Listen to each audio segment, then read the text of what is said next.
All right, if you will, take your Bibles and turn to the Book of Ruth this morning. We've been looking at stewardship for quite some time now. Pastor Joe's been going through that, and so I thought we would take this morning, do something a little different. And we're going to look at the Book of Ruth.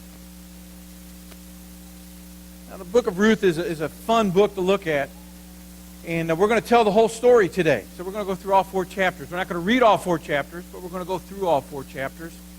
And we're going to discuss the Book of Ruth.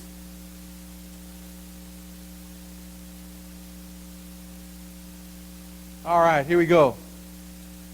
One of the things I want you to know as we begin to look at the Book of Ruth, you got to understand the purpose as to why it was written and why they would tell it in one story. The overall design, and especially its conclusion, all right, shows that its aim was to make known the history of David's ancestors, because David's history, David's authority as king was called into question. All right? And so when this book was written, it gives us the roots. It tells us where David came from. And so it becomes very obvious that that's one of the reasons, one of the purposes of the book. Now there's another one. And that is this. Okay? Got a paragraph here for you, so you're going to have to follow along. You're going to have to think this morning, so I hope you had your coffee. And if not, we have some out there. You can go make a cup and get some, or we got some tea out there, I think. Whatever you need. All right? Go get it and bring it. The truth of the book for all ages can be stated as follows. The Lord is faithful in his business of loving, superintending, and providentially caring for his people. Let's stop there for a moment. All right? God is involved in everything that we do. And we're going to see that in the Book of Ruth. God is involved in everything that goes on in your life. All right? You might be here today. You might have had a rough week. And you might be thinking, where in the world was God in all this? Well, he was there. That's right. Whether you sensed his presence or not, God was there, okay? And we're going to see that in the Book of Ruth. Because I forgot to check this, but I think in the Book of Ruth, God's name is only mentioned twice. But his handprints are everywhere. His footprints are everywhere. He was involved in everything that was going on. So let's read the second half of the verse. In light of that, then, God's people should also be about his business in the ordinary activities of daily living. Since God's people are recipients of his grace, they, like Ruth and Boaz, should respond in faith and faithful obedience to him and in gracious acts towards other people. If we know that God's involved, okay, and we'll see this again in the book as we look at the story there in the life of Ruth. I mean, Ruth didn't quit just because some hardships came. She went on, and she continued to act the way that a Christian should act towards other people here. So when we define God's providence, let's take a minute here and let's define the term. First term we want to look at is God's providence. It is the doctrine that God is continually involved in all created things in such a way that he, 1, keeps them existing and maintaining the properties with which he created them. All right? God's involved in this world. In fact, this world exists because God holds it all together. If God wasn't involved in this world and holding it together, it would fly apart. Literally. But because of God, it exists. He maintains it. He sees to it, number 2, and he cooperates with created things in every action, directing their distinctive properties to cause them to act as they do. All right? Think about this. Think about last week and some of the things that you did. And ask yourself, where was God in all this? Because he was involved. He was involved. He brought people across your path. He caused you to do things, to say things, to hear things, to respond to things in the way that he wanted. God is orchestrating everything that goes on. Okay? God is not absent. It may look like it at times, especially if you watch the 5 o'clock news or the 11 o'clock news. All right, it may seem like, where is God in all this? And it may seem like a lot of chaos, but nevertheless, God is directing it towards an end. There is a cause in all this. There is an end to all this. Okay? And number 3, he directs them, he directs you and me, and he directs Ruth and Boaz and all of them to fulfill his purposes. All right? In the end, God is not going to lose. Just in case you thought, there's no way God can handle this. Let me tell you, let me assure you one more time that God is in this and he's going to win. He's going to fulfill his purposes. In the end, God's going to be the one standing and his people standing with him, and all those that rebelled against him will be punished for what they did. Okay, so these are the purposes when we look at the book of Ruth, that God is involved in everything that goes on. Whether we sense his presence or not, whether we know it or not, God is working in your life and in my life. And sometimes it's difficult to understand his purpose, isn't it? When you say that? I say that. All right? I would say that. I don't always understand what God's doing in my life. But I know he's at work. And for that, I can trust him. That's the life of faith. All right? Let's go on. We got to understand one more thing here. And that is the background to the book of Ruth. If you take your Bibles and look at Ruth chapter 1, look at verse 1 there, because it gives us some of the background. It says, "Now it came about in the days when the judges judged or governed, that there was a famine in the land. And a certain man of Bethlehem in Judah went to sojourn in the land of Moab with his wife and his 2 sons." All right, so this tells us what's going on. Is that during the time of Judges. One of the neat things about the book of Ruth is that it was written during the time period of the book of Judges. And if you remember the book of Judges, all right, it was a bad time for the nation Israel, wasn't it? There was a cycle that went on, and that is that God would deliver them, then they would live the life for a little bit, then they would fall into sin, go into captivity, cry out to God, God would deliver them, and on and on and on it went throughout the whole book of Judges. All right? The last judge was Samson. And you remember Samson? Samson was a ladies' man. All right? He was. It got him into trouble. Okay? He was mighty in physical strength, weak in spiritual and moral character. It was his downfall.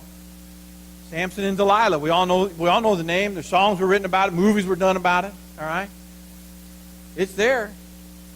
He was the last one. So when you look at all this that was going on in the book of Judges, and we come to the book of Ruth, here's a bright light in the midst of a dark time. So if you ever wondered, as the world gets worse, are we going to be able to withstand and stand up to what's going on? Can we shine? The answer is yes. Just like Ruth and Boaz did, as we're going to see here. Against this background of national irresponsibility, weak character, Ruth, a Moabite, and Boaz, a Hebrew landowner, shone bright as examples of purity, faith, and responsible living. The story of Ruth provides a gratifying reminder that even in the darkest times, God is at work in the hearts of his faithful remnant. The degrees of permissiveness in Israel was as much repeated theme in the book of Judges that we talked about. By contrast, the book of Ruth provides a view of people who acted responsibly rather than permissively, and with faith in God's sovereign, superintending control. If you remember, Judges 21:25 says, "In those days there was no king in Israel. Everyone did what was right in his own eyes." All right? Sounds like today, doesn't it?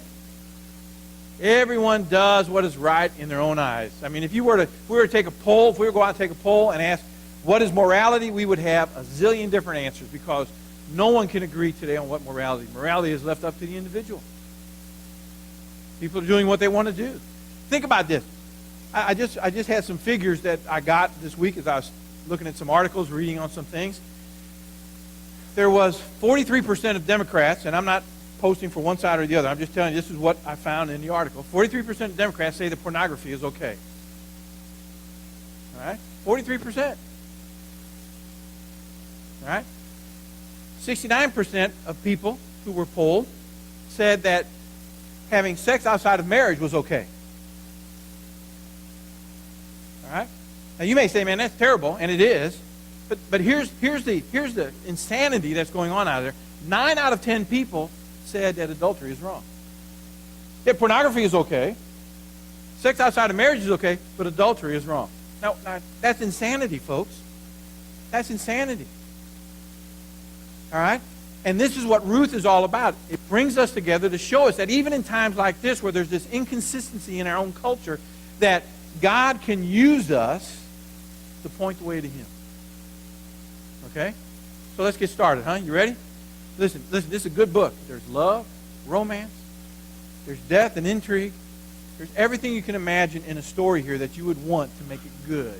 Okay? So let's look at it. Let's read together verses 1 through 6. Okay? If you don't have a Bible, you can follow along up here. I would encourage you, if you have a Bible, to look at it, and let's read for a minute here. We're not going to read the whole book. I'm going to pick out parts, read it, and tell you part of the story. Okay? So you can follow along and see it. But we don't have time this morning to read the whole book. It would be fun to do that, but we can't. So, verse 1 again. Now it came about in the days when the judges governed that there was a famine in the land, and a certain man of Bethlehem in Judah went to sojourn in the land of Moab with his wife and his 2 sons. And the name of the man was Elimelech, and the name of his wife Naomi. The names of his 2 sons were Machlon and Chilion. Ephrathites of Bethlehem in Judah. Now, aren't you glad I had to read those names and not you? You know? Verse 3, then Elimelech, Naomi's husband, died. She was left with her 2 sons. And they took for themselves Moabite women as wives. The name of the one was Orpah, and the name of the other was Ruth. And they lived there about 10 years. Then both Machlon and Chilion also died. And the woman was bereft of her 2 children and her husband. Then she arose with her daughters-in-law, that she might return from the land of Moab, for she had heard in the land of Moab that the Lord had visited his people in giving them food. Okay, the stage is set here. All right? It's during the times of Judges, and there was a famine in the land. All right? There was a famine in the land of Israel.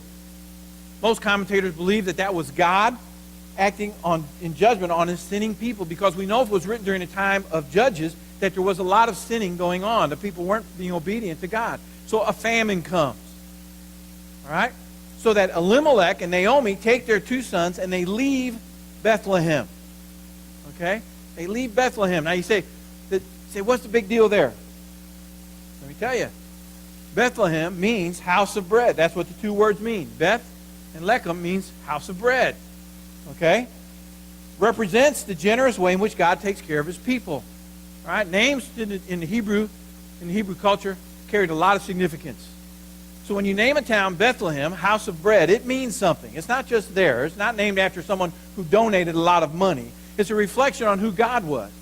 The fact that God would take care of them, that God would provide for their needs. And in the midst of this famine, instead of staying where they were, Elimelech and Naomi leave.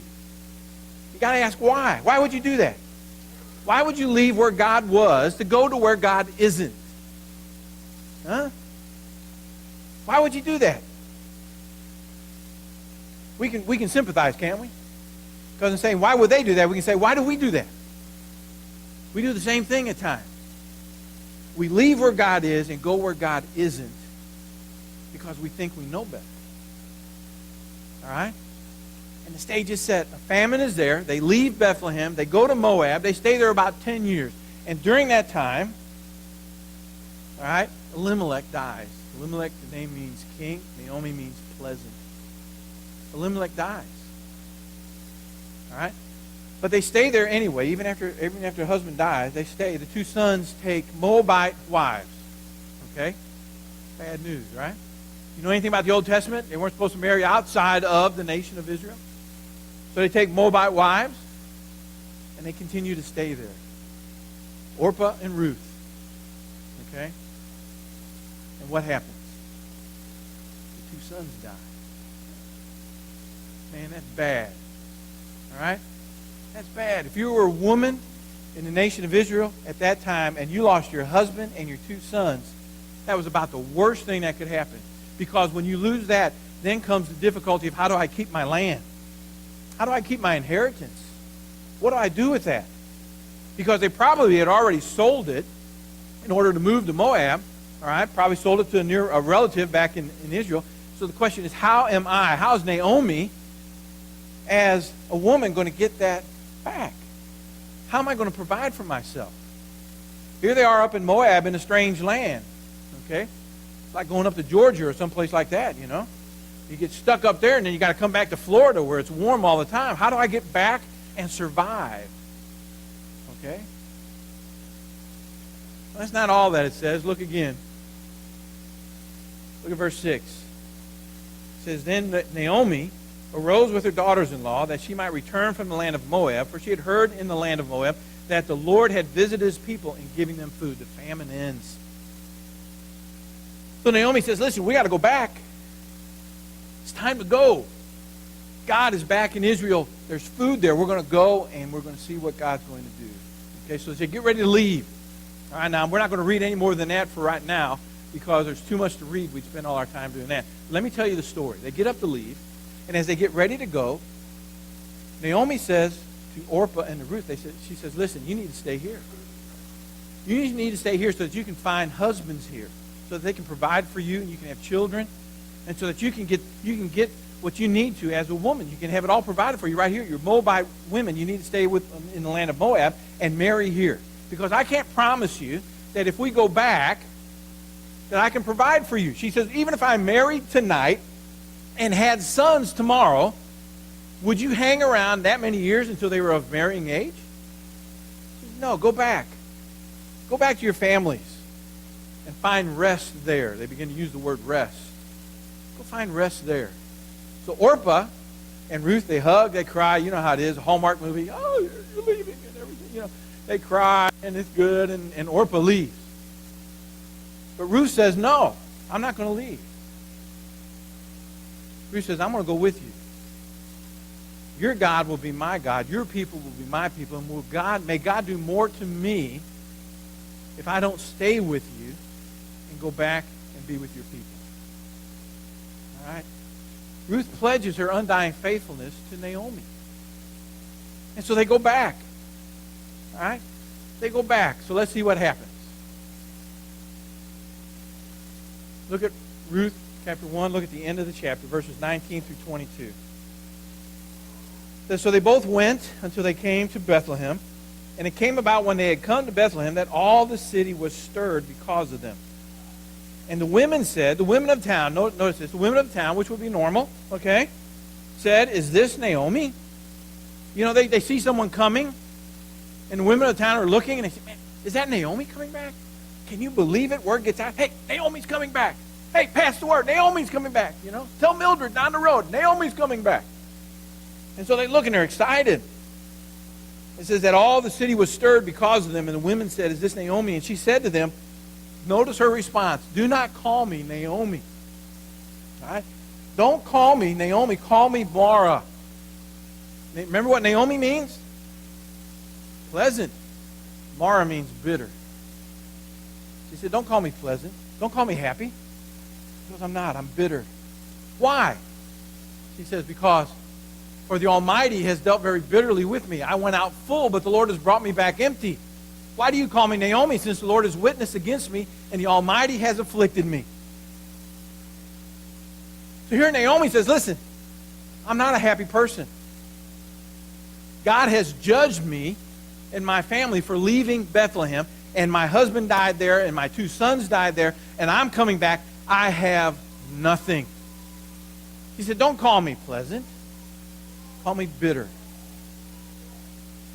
Call me bitter. Because God is against me. God is against me. All right?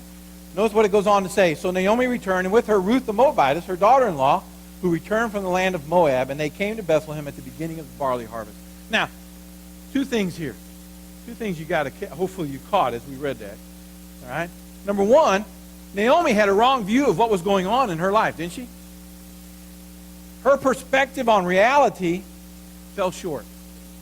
In her mind, God was against her because she couldn't see what God was doing in her life. She saw all the negative things as being bad, and God said, no, actually it's good.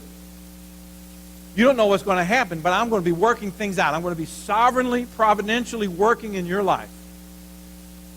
And the other part is, put yourself in Ruth's shoes. How would you like to be Ruth? Standing there next to Naomi when Naomi says, I went out full and I'm coming back with nothing. All I got is this Moabite woman here, my daughter-in-law. She's a Moabite, and that's part of God's judgment. She stayed with me. What's going to happen? Woe is me. Right? How would you like to be Ruth? Make you feel about that tall, wouldn't it? And it's not it at all. God was going to use Ruth to do some very miraculous things in Naomi's life and in her life, and going to provide for them in a way that they didn't even anticipate. Okay? In a way that they didn't even anticipate. So Naomi's response to the women of Bethlehem shows a failure on her part to see what God was doing.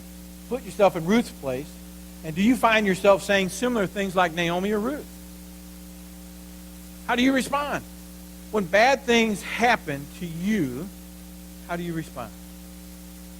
Huh? Do you respond positively or negatively? Do we whine or do we praise God? All right? And for all truth, we all do a little bit of whining, right? We all do. Let's be honest. We all do. None of us are perfect. Okay?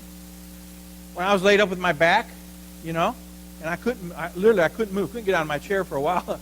I couldn't do anything. I asked the same kind of questions. God, what are you doing? Why are you doing this? But one of the things that I understood was that God was doing something. I didn't know what it was. To this day, I can't really say that this is exactly what God was doing. But God was doing something. It tempered the way I thought. All right?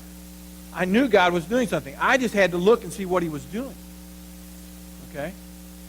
So, we don't know. Ruth, Naomi, they don't have a clue. All they know is Naomi is bitter because she's coming back, and she thinks the most important things that she could have had was her husband and her 2 sons are gone. Gone. So what are they going to do? Let's see. Ruth said, do not urge me to leave you. This is her testimony. Do not urge me to leave you or turn back from following you. For where you go, I will go, and where you lodge, I will lodge. Your people shall be my people, and your God, my God. Where you die, I will die, and there I will be buried. Thus may the Lord do to me and worse, if anything but death parts you and me. How quickly she forgot, right? How quickly Naomi forgot the testimony of what Ruth was willing to give. All right, let's go on. Chapter 2. Change is going to take place here.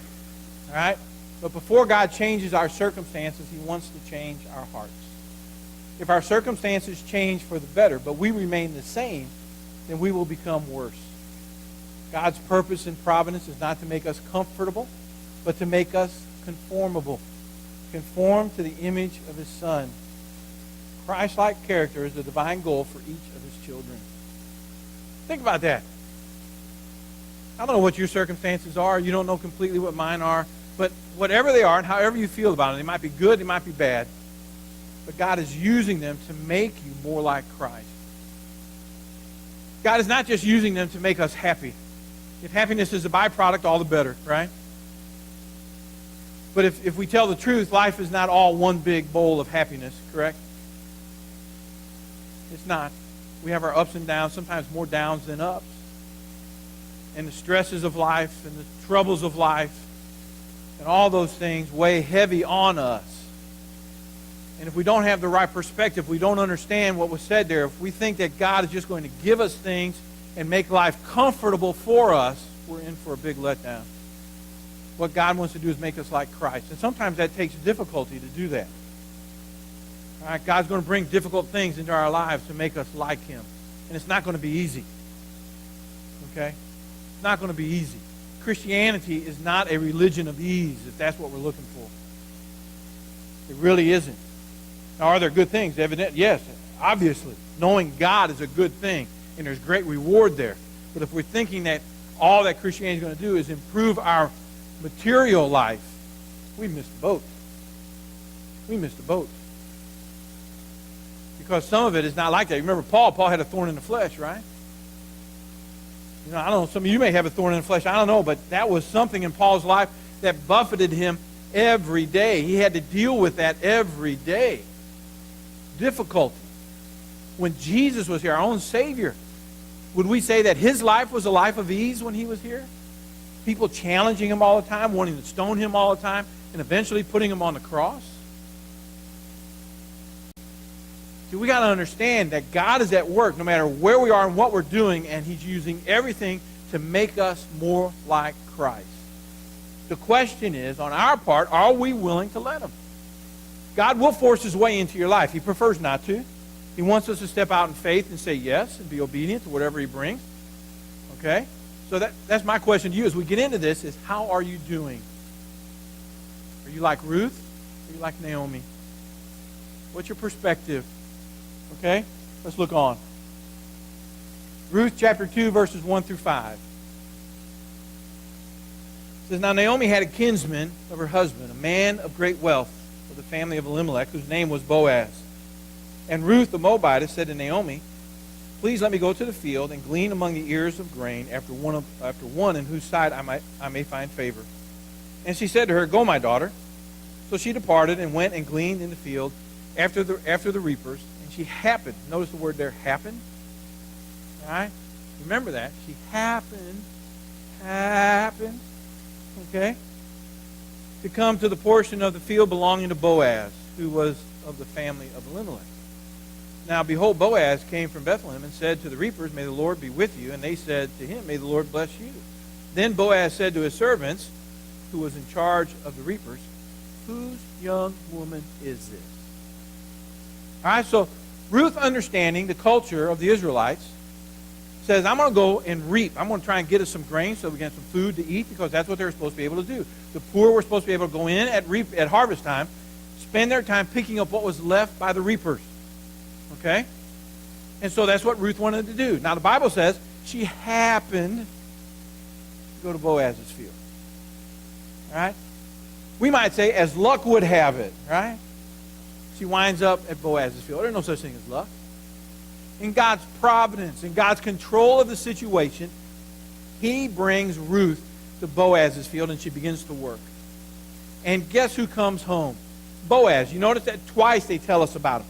In verse 1, that he was a man of great wealth of the family of Elimelech, whose name was Boaz.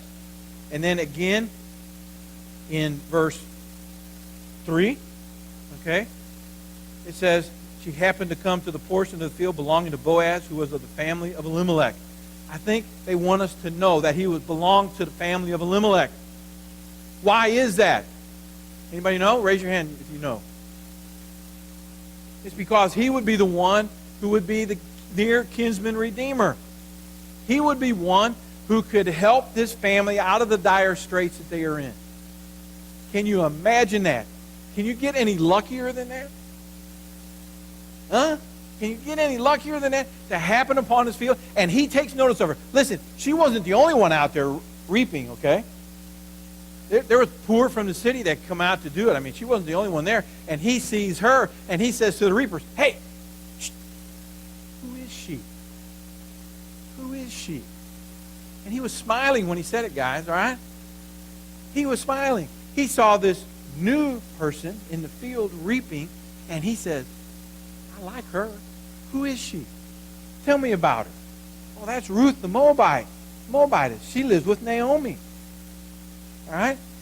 So again, as God sets this up, she's going to bring the circumstances to bear, and he brings her to the right place at the right time to meet the right person so that he can help her out of her problem. All right? So she begins to reap. We'll read this in a minute. She begins to reap. And at one point in time, she sits down, and she's going to have lunch with them, or dinner. And Boaz invites her in and says, listen, come and eat. So she eats. And, you know, he's sitting there telling her, listen, do this, do that. We'll read some of that in a minute. And he says, listen, don't go anywhere else to reap. Stay here. Stay by my guys. All right? I'll take care of you. Don't worry about it. I'll check on you. I'll tell my guys to watch out for you, to watch after you. You stay here. All right? Let's look at verses 17 through 23. It says, so she gleaned in the field until evening. Then she beat out what she had gleaned. And it was about an ephah of barley. And she took it up and went into the city. And her mother-in-law saw that she had gleaned. She also took it out and gave Naomi what she had left after she was satisfied. So that was the leftovers of the meal. Verse 19 says, her mother-in-law then said to her, where did you glean today, and where did you work? May he who took notice of you be blessed. So she told her mother-in-law with whom she had worked and said, the name of the man whom I worked today is Boaz. And Naomi said to her daughter-in-law, may he be blessed of the Lord who has not withdrawn his kindness to the living and to the dead. Naomi's beginning to get a different perspective on reality, isn't she? He says, may the Lord deal good with him because God has not withdrawn his kindness to the living and to the dead. Again, Naomi said to her, the man is our relative. He is one of our closest relatives, or a near relative. Then Ruth the Moabitess said, furthermore, he said to me, you should stay close to my servants until they have finished my harvest. And Naomi said to Ruth, her daughter-in-law, it is good, my daughter, that you go out with his maids, lest others fall upon you in another field. So she stayed close by the maids of Boaz in order to glean until the end of the barley harvest and the wheat harvest, and she lived with her mother-in-law. Naomi knew, listen, not only was God involved in this, not only did he remember, but there was more going on than just this. And God was beginning to show her his plan. He was beginning to unveil his plan to her, and she was beginning to pick it up. She was beginning to see it. Who is this man? He's a near relative. He's a near kinsman redeemer, the Goel, as they would have called him. There's hope There's hope. God brought it about. She didn't see it right in the beginning, but she sees it now. All right, there's hope. And there's always hope, isn't there? There should be. We should always say, everybody's going to shake their head and say, yes, there's always hope with God, isn't there? We don't always act that way, but there is. We don't know what God's doing. Again, we begin to see, do you recognize his hand? Let me ask you again, how are you at seeing God's hand in your life and in what God is doing? Do you recognize it? Or does he have to drop the proverbial 2x4 on you so that you can see it? We're like that, you know. Some of us are stubborn, hard-headed, and God has to tap us on the shoulder a little harder than he does others in order to get our attention. To say, hey, I am working. I am doing something. Don't forget me. Naomi was that way. When we come to chapter 3,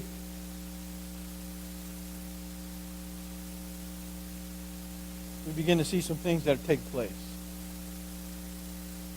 But before we go, I want to give you 5 aspects of the kinsman's redeemer redemptive role. Number 1, the reason why they had a near kinsman redeemer. Have you ever thought about that? Why did they have the setup that they had? If I died and my wife had, in order to get it, my brother would have to marry my wife, have children by her, so that we would keep our land, our home, and all that. They set it up for a reason like that. If that wasn't available, then it would come back to me in the year of Jubilee. I would get it back. If I had to sell it, if she had to sell it to someplace else. Number 1, it was to ensure that the hereditary property of the clan never passes out of the clan. It was a way to take care of each other. They lived corporately back then. All right, families stayed together. They lived together. They farmed together. They worked together. They took care of each other. All right, it was there. That was their inheritance. The land was it. They needed it. Secondly, it was to maintain the freedom of individuals within the clan by buying back those who have sold themselves into slavery because of poverty, which is what they did sometimes. If they didn't have land and they owed money, sometimes the husband would go and work for somebody. He would sell himself into slavery, and he would work for somebody until he had paid off his debt. Okay? Thirdly, it was to track down and execute murderers of near relatives. How would you like to have that role, guys? You killed my brother. I kill you. They took care of each other. To receive restitution money on behalf of a deceased victim of a crime, and to ensure that justice is served in a lawsuit involving a relative. They had a lot of responsibility, a lot more responsibility than we have nowadays. Okay? But when they saw the family unit, it took on more of a bigger picture than what we realized. The Israelite provision for the kinsman redeemer is based upon an assumption of corporate solidarity and the sanctity of the family and clan. To offend a relative is to offend oneself. The custom of redemption was designed to maintain the wholeness and the health of family relationships even after the person has died. All right? It may sound odd to us, again, because family nowadays is not quite like that. You know, it's nothing. I live here in Florida. My wife and I lived here in Florida. We've lived here in Florida probably close to 30 years now, if not better. I've lived here longer than I lived where I was born. All right? I see my family maybe once a year. That's not the way it was back then. It was different. Families stayed together. They grew up together. Again, they took care of each other. The young took care of the old. All right? Not so today. Different thinking. Biblical perspective on families different than what we have here today. And I think, personally, it's just me, all right? You don't have to buy this. It's just free. I think we miss out on something. I really do. I think our culture misses out on something. You go back to the family as the basis for our culture, our community, what goes on. And if the family crumbles, if there's not good, strong, healthy ties there, then the culture falls. And that's what they were trying to protect there. All right. Chapter 3, the complication for the royal line. Okay? In this chapter, God begins to bring the pieces of his plan together. The relationship between Ruth and Boaz blossoms under the providence of God and their faithful obedience. All right, to put it simply, love is in the air. Love is in the air. All right? And we're going to see that. Look at verses 1 through 4 of chapter 3. It says, Then Naomi, her mother-in-law, said to her, My daughter, shall I not security or rest for you, that it may be well with you. And now is not Boaz our kinsman, with whose maids you were? Behold, he winnows barley at the threshing floor tonight. Wash yourself, therefore, and anoint yourself, and put on your best clothes, and go down to the threshing floor. But do not make yourself known to the man until he has finished eating and drinking. And it shall be when he lies down that you shall notice the place where he lies, and you shall go and uncover his feet and lie down. Then he will tell you what you shall do. And verse 5 says, I know it's not up there, but it says, and Ruth said to her, all that you say, I will do. Again, understanding what was going on, it was time for the near kinsman redeemer to step up and take hold of his responsibility. So Ruth says, here's what you're going to do, Naomi. Okay? Here's what you're going to do. You're going to take a shower. You're going to wash your hair. You're going to clean up. You're going to put on your best dress. You're going to put your makeup on or whatever else you have to do, and you're going to go down to that man. And when nighttime comes, after he's done eating and drinking, he's going to sit down there because he's probably winnowing at night because it was probably cooler. It was easier for him to do. The harvest had ended. She said, you're going to go uncover his feet, and you're going to lay at his feet. All right, now, that doesn't have any kind of bad connotation to it. All right? People try to say that, but there was nothing bad going on. It was the custom. She laid at his feet, and she waited for him to wake up and say, this is what I want you to do, yes or no. You know? So don't think there was anything bad going on, because there wasn't. They were both people of great honor and great stature in their community. Both had good reputations. It does not fit the context that it would go into something like this. And so it did. So she goes. All right? She says, I'm going to do what you do. Now notice, listen, one of the things that you need to see in this book as we look at it is that Naomi and Ruth didn't wait for God to do something. All right? They didn't just sit back and say, okay, we got Boaz. Boaz, what are you going to do, man? No. By faith, they went and they sat. She went and laid down at his feet and said, Boaz, we're going to read here in a minute. She said, Boaz, what are you going to do? He wakes up, after midnight, and he's startled because there's someone laying at his feet.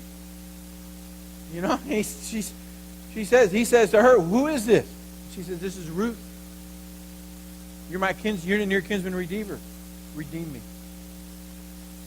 So she, by faith, took on what she had to do. She took action. She didn't wait. So often we think, man, if God's going to do this, he's going to do it. I'm just going to wait and see what God's going to do. No. God's going to do something, yes, but he's also waiting for you to act. Excuse me. He's waiting for you to do something, to step out in faith, so that he'll meet you there. God works sovereignly in his providential care of us, but he expects us to respond in obedience, to respond in faith. And for us to sit there and not do anything is to be disobedient. Ruth didn't sit there and not do anything. Naomi didn't wait. When Naomi realized what was going on, she said, Ruth, this is what you're going to do. And Ruth did it. And she went and followed procedures. She followed the Word of God. She followed what God had laid down in their own culture to do. And that's what we need to do. It is that tension between God's sovereignty and our responsibility. All right? I can't tell you how it comes together. Maybe Stephen can, or Pastor Joe, when he comes back, you can ask him. Maybe they can tell you. I can't tell you. I believe it. The Bible teaches it. Where it crosses, how it intersects and fits together, I don't know. Don't need to know, evidently, or God would have told me. He would have showed us in his Word. All right? We don't need to know. What we need to know is that God is sovereignly working in the background, and we need, by faith, to be working in the foreground. We need to do all that we can at our level. When we reach a dead end, then God's going to do something. Then we can wait for God to do something. If we're not out there working in faith, doing what God asks us to do, being obedient, then we have no right to think that God's going to do something on our behalf. God is not up there waiting for us to take advantage of him. He's not our handmaid. All right? He's not taking orders. He is waiting for us to act in faith based on what he has done on our behalf, knowing that he will do something, and we work together. We work together. And that's what's happening here.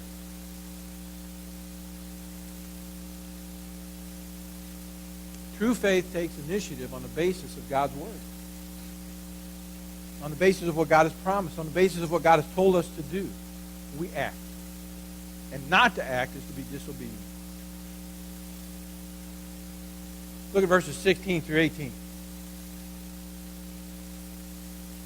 says, and when she came, all this happens. She goes to the winnowing place, and she waits for him. And if you look at verse 9, I love this part. It says, he said to her, who are you? She answered, I am Ruth your maid. So spread your covering over your maid, for you are a close relative. In other words, she says, redeem me.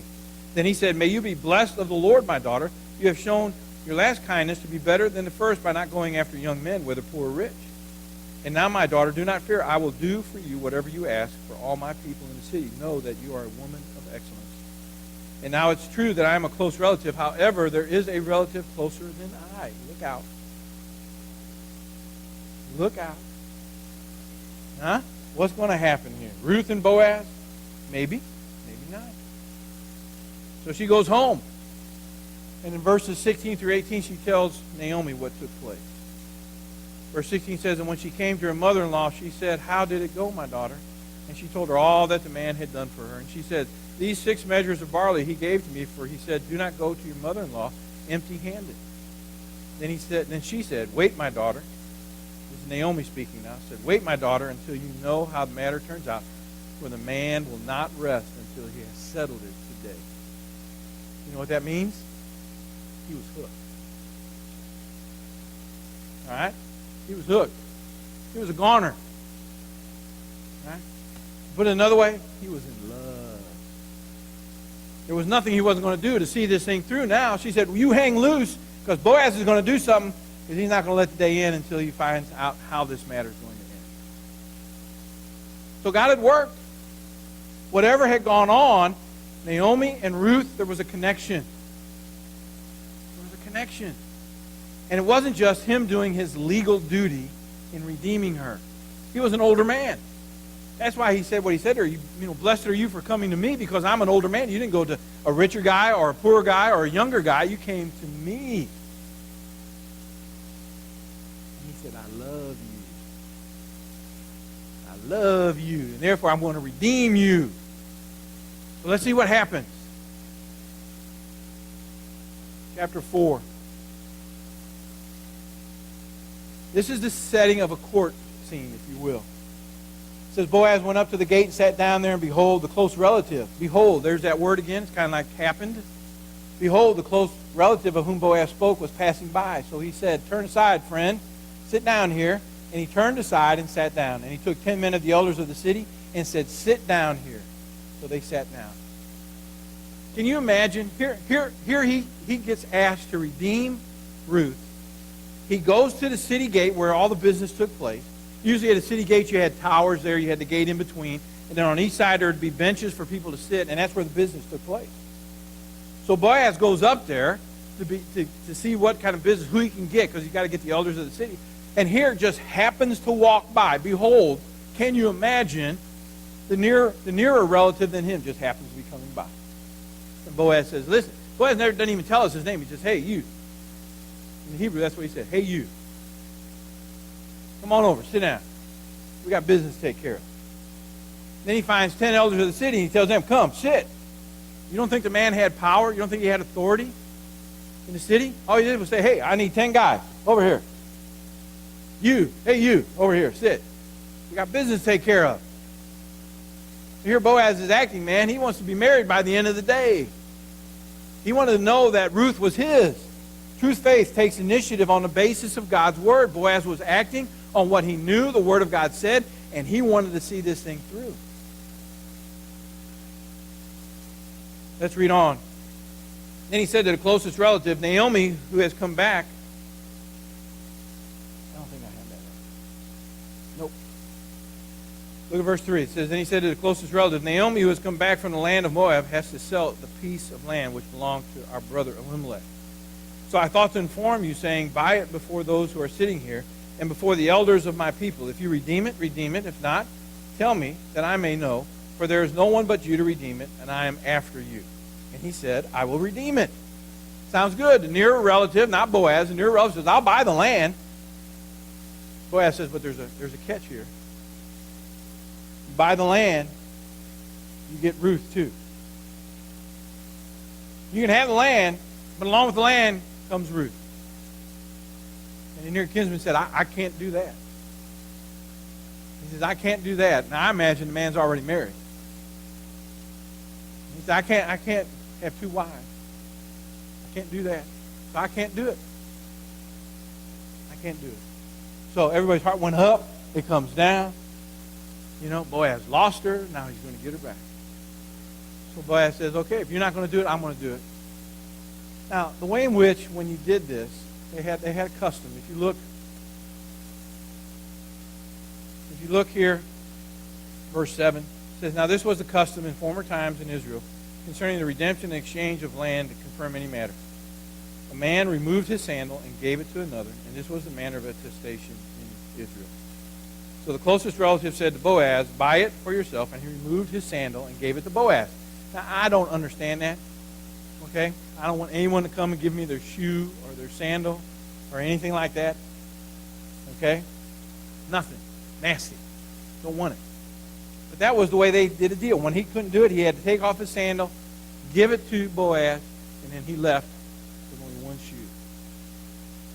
Okay? I don't understand that. That's right. Everybody's holding up their sandals now. No, I don't want them. Keep them. All right? But that's the way they did it. So Boaz gets it. Boaz has the ability to redeem Ruth. All right? Notice, we got to read just a couple verses before this. We got time. Notice what is said in verse 11. These are the witnesses. It says, and all the people who were in the court, and the elders said, we are witnesses. May the Lord make the woman who is coming into your home like Rachel and Leah, both of whom built the house of Israel. And may you achieve wealth in Ephrathah and become famous in Bethlehem. Moreover, may your house be like the house of Perez, whom Tamar bore to Judah through the offspring, which the Lord shall give you by this young woman. Think about this for a minute. These men are asking God to bless the union between Ruth and Boaz, and Israel, an Israelite, and a Moabite. Let that sink in just for a minute. Doesn't make sense, does it? These men are saying, may the Lord make of your family something great. And he's bringing a Moabite.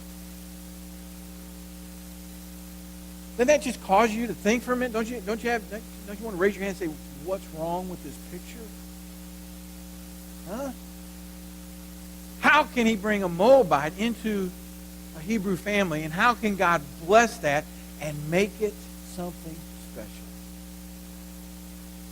Can God do that?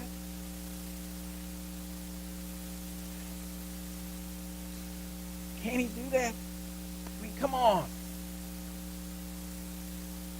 God is going outside the parameters that he laid down for Israel. And he brings the union together, and he's going to bless it. We're going to see it. Okay? We're going to understand that's where David came from. Eventually the Messiah comes through the line of Obed, who's going to be the child that Ruth will bear here in a minute. God does a great thing. God does a great thing. He blesses the union. Now this next part, though it's titled The Rescue of the Royal Line, it really is Ruth and Boaz sitting in a tree. K-I-S-S-I-N-G. First comes love, then comes marriage, then comes Obed in the baby carriage, right? Let's look.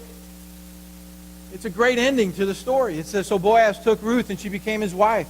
And he went into her, and the Lord enabled her to conceive, and she gave birth to a son. Then the women said to Naomi, look at here. Then the women said to Naomi, blessed is the Lord who has not left you without a redeemer today. And may his name become famous in Israel. May he also be to you a restorer of life and a sustainer of your old age. For your daughter-in-law, who loves you and is better to you than 7 sons, has given birth to him. Can you imagine? Here was the same woman who said, I have lost everything in losing her husband and her 2 sons, which was a great loss, don't get me wrong. Now they're saying that Ruth is more important to her, more valuable to her than 7 sons would be. Because the child that she never had, to carry on the inheritance, to carry on the name, she now has. It came through Ruth, the Moabite. Isn't that great? It's a great ending. And then look at verse 16. It says, then Naomi took the child, laid him in her lap, and became his nurse. Then the neighbor women gave him a name, saying, a son has been born to Naomi. So they named him Obed. He is the father of Jesse, the father of David, through whom ultimately Jesus came. Who would have thought in the beginning that the Messiah would have come through the line and lineage of a Moabite woman? Huh? Did you? I didn't. All right, so what's the takeaway? What's all the ruckus or Naomi smiles again? Okay? What's the big deal here? It's this. God is faithful in his business of loving, superintending, and providentially taking care of his people. We've got to understand that.